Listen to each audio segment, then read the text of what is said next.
మొన్నటి వరకు భారీగా పెరిగిన బంగారం నేడు క్రమక్రమంగా దిగొస్తోంది. వరుసగా 3వ రోజు బంగారం ధర తగ్గడంతో 3 రోజుల్లో 2000 రూపాయలు తగ్గింది. కాంగ్రెస్ పార్టీ రైతుల వ్యతిరేక పార్టీ అని రేవంత్ రెడ్డి సర్కార్ ఇచ్చిన హామీలు తుంగలో తొక్కారని నిజామాబాద్ ఎంపీ ధర్మపురి అరవింద్ మండిపడ్డారు. పెద్దపల్లి జిల్లాలో గూడ్స్ రైలు పట్టాలు తప్పడంతో పలు రైళ్లు రద్దయ్యాయి. దక్షిణ మధ్య రైల్వే 39 రైళ్లు రద్దు చేయడంతో పాటు 7 రైళ్లను పాక్షికంగా రద్దు చేసింది. 53 రైళ్లను దారి మళ్లించారు. 7 రైళ్లను రీషెడ్యూల్ చేశారు. దేశీయ స్టాక్ మార్కెట్లు భారీ నష్టాల్లో ముగిశాయి. సెన్సెక్స్ ఒక దశలో 1000 పాయింట్లు, నిఫ్టీ 300 పాయింట్లకు పైగా పతనమయ్యాయి.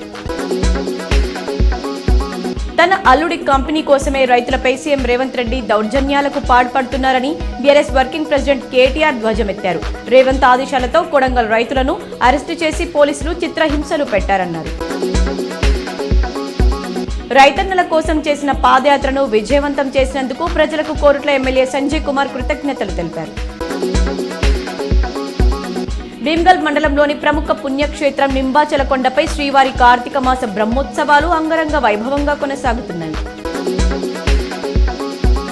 భీమ్గల్ మండలంలోని లింబాద్రి గుట్టపై జరుగుతున్న లక్ష్మీ నరసింహస్వామి బ్రహ్మోత్సవాలకు ప్రత్యేక బస్సులు నడుపుతున్నట్లు ఆర్టీసీ ఆర్ఎం జాన్ రెడ్డి పేర్కొన్నారు.